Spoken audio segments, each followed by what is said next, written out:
Maging negosyante ako basta porsigido at desidido ako.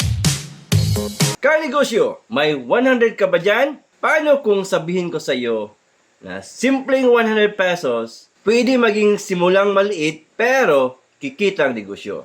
Hindi mo kailangan ng malaking kapital para magsimula. Ang kailangan mo lang, diskarte at lakas ng loob. Ang vlog natin ngayon, ituturo ko sa inyo kung paano gumawa ng isang espesyal na delicacies na mga tausog na sikat sa Tawi-Tawi or sa Zamboanga. Ito ay pastil bihon. Para itong empanada. Pero ang kakaiba rito, bihon ang palaman. At kanegosyo, ang tunay na bida dito ay yung sobrang sarap ng sauce. Naku, siguradong mapapawaw ka talaga sa unang tikim pa lang. Perfect ito sa merienda, perfect ito pang negosyo, at swak na swak kahit maliit lang ang puhunan. At alam nyo ba, ang lahat ng ingredients na ito, kayang bilhin sa halagang 100 pesos only. Kaya kung may 100 pesos ka dyan, pwede ka na magsimula ngayon. Tara kanegosyo, simulan na nating magluto. Kanegosyo, kailangan natin ay bihon, margarine, kahit anong margarine, salt, sugar, black pepper powder, tapos ito kanegosyo, onion, garlic, oyster sauce, beef cubes, and sili. So kanegosyo, ang first procedure natin ay yung margarine natin kanegosyo. Ito, ano tayo ng mga 2 tablespoon po ng margarine. Lagay natin siya sa cup. Yung cup na yan, meron yung hot water yun. Lagyan pa natin ng konting hot water. Okay. So, kanegosyo, yung margarine, dissolve natin sa hot water. Dagdagan pa natin ng hot water, kanegosyo. Tutunaw natin yung margarine sa hot water. Saka, salin na natin yung white sugar. Saka yung kunting asin. Okay? At, haluin natin. Pag na-dissolve na yung margarine, yung sugar, saka yung asin, so mag-ano tayo ng 2 cup po ng all-purpose flour. Okay. 1 cup po ng all-purpose flour. Tapos kanegosyo, ito po ay ihalo natin pa unti-unti.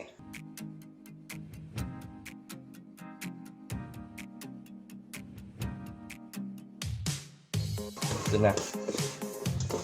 Kamayin na lang natin ito.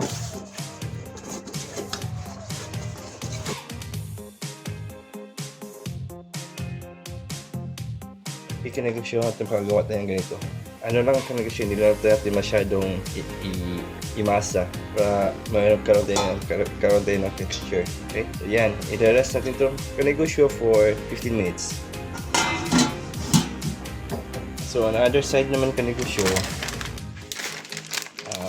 gawa tayo yung bihon natin, divide natin siya to half.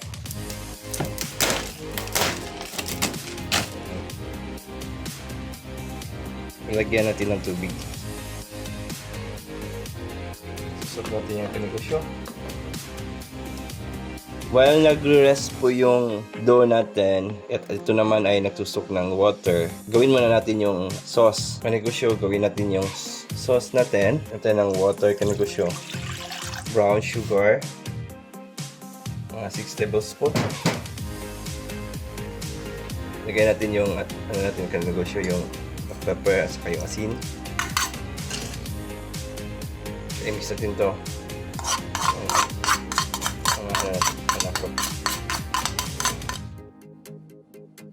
Sama natin yung sili.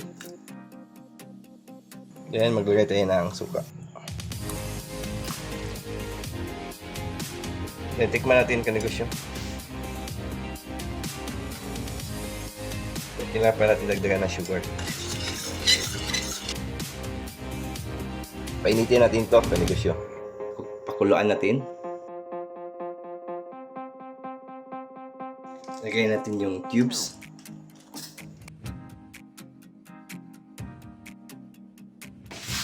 Saka natin lagay yung cornstarch na sili, kanegosyo.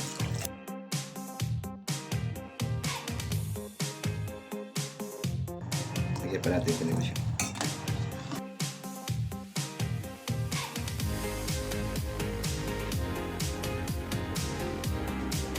Kaya tayo na ganyan sa negosyo.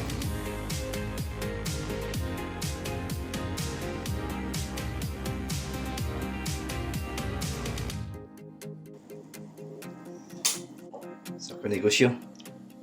Okay na. Sarap na po ng sauce natin. Yan po. Consistency niya.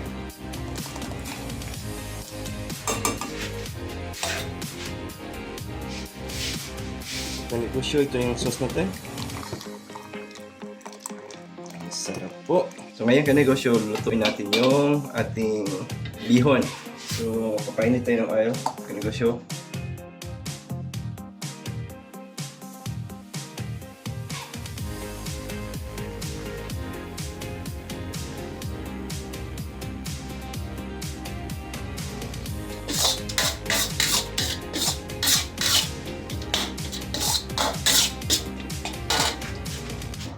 So, okay na ito kanegosyo.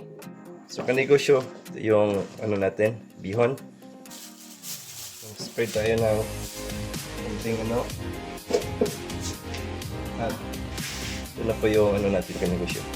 Ibabastunin natin.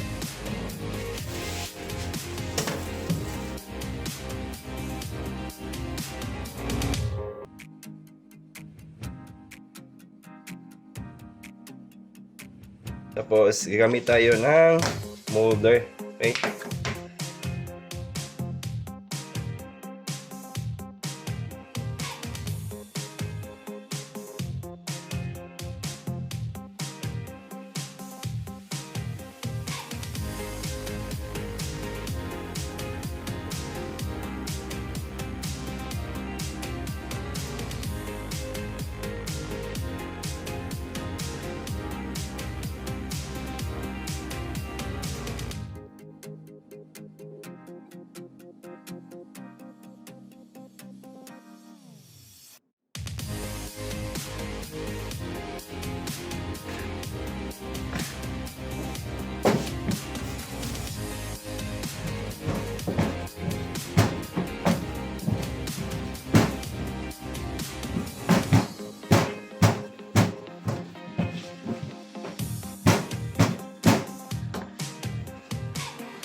Kanegosyo, ang nagawa po natin is 23 pieces po ng produkto na ito. Yung pastil bihon ng tausog, tawi-tawi at sambuanga. Okay, so ngayon po ay magpiprito na po tayo. So, kanegosyo, magpapainit lang po tayo ng mantika. Kanegosyo, kung mainit na po yung mantika, start po tayo magprito.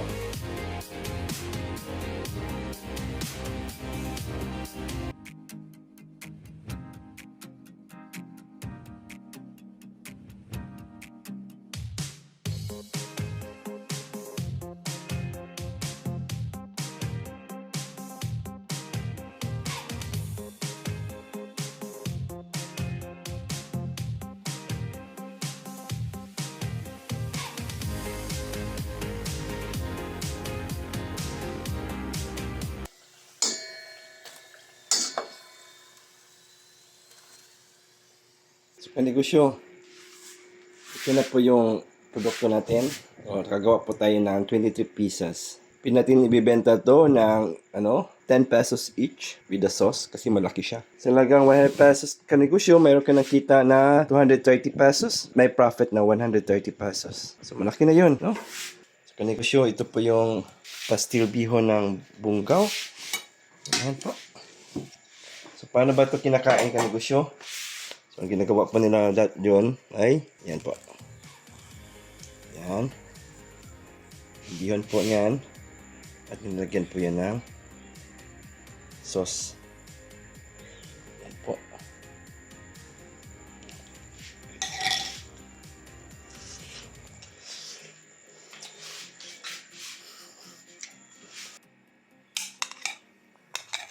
Yan po.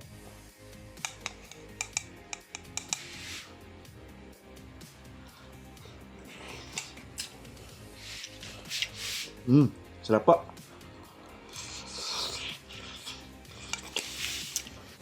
So, negosyo, ididi mo ng wife ko paano ito kainin doon sa Bungaw Tawi-Tawi.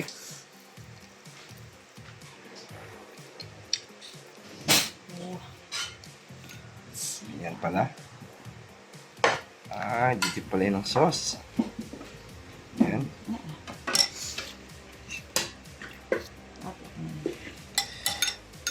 Không.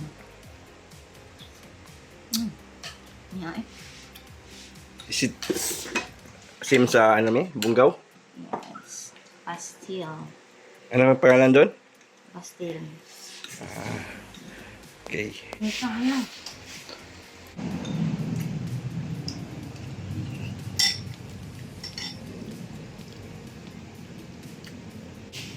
Comments po pag mayroong from Bungaw Tawi-Tawi. Ganito po ba yung pastil bihon nyo?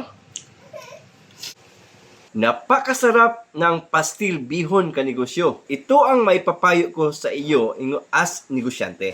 Maraming mga negosyante na puno ng pangarap. Pero kakaunti lang ang umasenso. Bakit? Kasi karamihan hanggang plano lang. May gustong magsimula ng negosyo pero next week pa daw magsimula. May gustong kumita pero naghihintay pa ng perfect timing. May gustong umasenso pero takot magsimula. Kaya negosyo, hindi ideas ang magpapayaman sa iyo, kundi action. Tandaan mo ito kanegosyo. May mas chance pang yumaman yung taong maliit ang puhunan pero mabilis kumilos. Kaysa taong puro seminar, puro isip o puro plano na walang execution. Hindi mo kailangan maging perfecto agad ka negosyo. Hindi mo kailangan kumplito lahat ng mga gamit mo. Ang kailangan mo lang, simulan mo ngayon. Magbenta ka kahit 5 pa lang ang customer mo. Mag-post ka kahit konti pa lang ang followers mo. Mag-umpisa ka kahit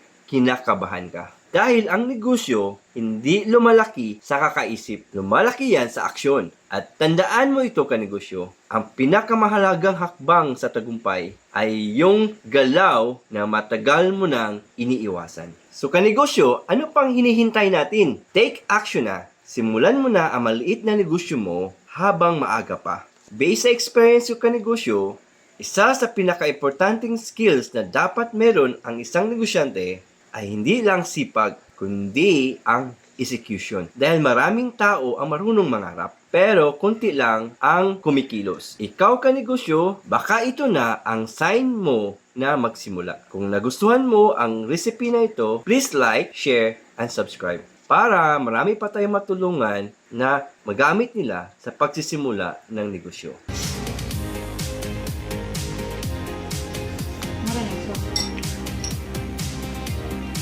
Pre, may sauce. Di ba? Mora nang gimo na ba lang. Mura na gimo na po. Ikaw lang Ano po. ba? Kamay ba rin? 23 rin mga kulang mo. Ay ba mo ni sa kayo na na.